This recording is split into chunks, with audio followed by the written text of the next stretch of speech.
How you doing, everybody? This is gonna be a JKU D100 DIY installation video. Do it yourself. So easy. Even a child can do it. All right, so let's get started. Okay, so once you've got your box opened up, this is everything that it comes with. The camera itself, the suction cup so you can put it to the windshield, and then you've got the charger that's gonna go to your cigarette lighter, the rear camera. There's an adhesive in case you put this on the inside of the windshield, or the screws if you're gonna put it outside on the license plate. The only other tool that it comes with would be this piece, and it's pretty much all you're gonna need besides a screwdriver if you decide to use the screws. Outside of that, go ahead and take your warranty, scan that, then make sure that you get warranted on this. The next thing, this will not work without a micro SD card, so go ahead and pick up one of those on Amazon. I got this one. It must have been like 10-15 bucks for this thing. Now, in order to get the backup camera feature, you would have to connect this red wire to your backup tail light positive wire.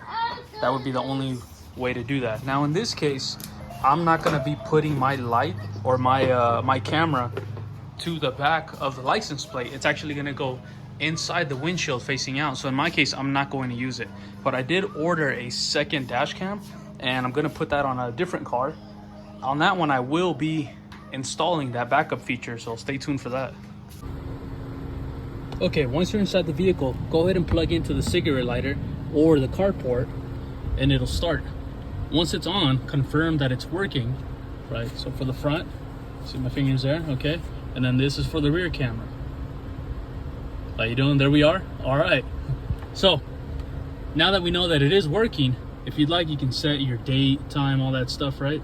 I've already set it and it seems to be working. So we're gonna go ahead and install the rear camera.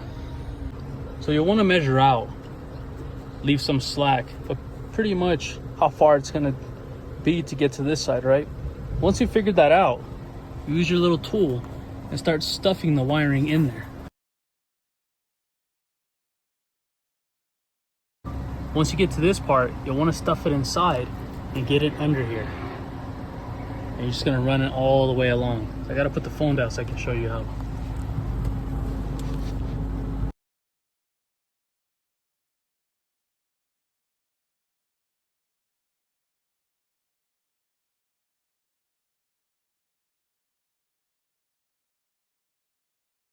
But just like that, notice how you can't even see it.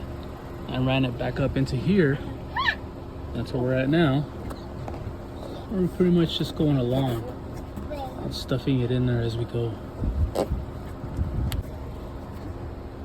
You're gonna want to do that as you go all the way around down to there, get behind that plastic, come back up to there, right in between those, and then stuff it behind the headboard, and I'll show you how to get to your placement. I measured out the rest of it. This is about all I need. This is how much slack I'm gonna be left with. So I'm gonna tie that up, and we're gonna stuff that slack right into this crevice. And that's where we'll hide the rest of it. Quick pro tip, as you're putting this on, you can tie knots in it so that when you stuff it into the headboard here, it's not gonna fall right back out.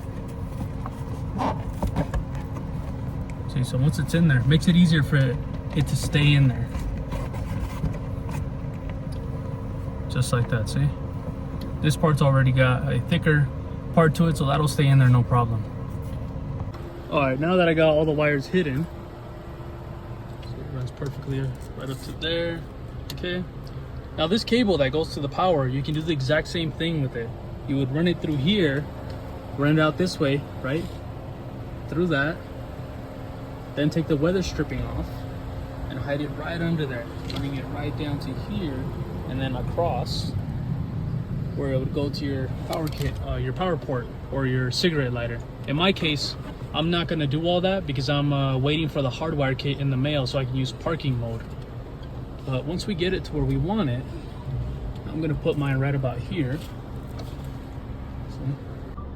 Once it's all said and done, that's what it looks like. Now, as long as you're driving, it's going to be recording. It's got minimal wire showing, very little.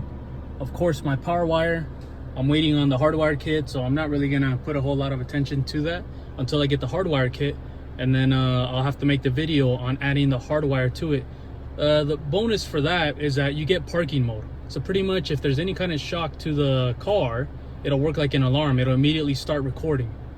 So that's going to be great in case somebody's messing with your car, trying to break into it. It'll start recording them. Now let's say they don't get into the car, you're still going to have video of it. If they get into the car and steal the camera, then you pretty much lost there. But if they don't, and if they don't get into the car, or if somebody just does damage to your car in a parking lot, you've got it all on video. Stay safe, my friends.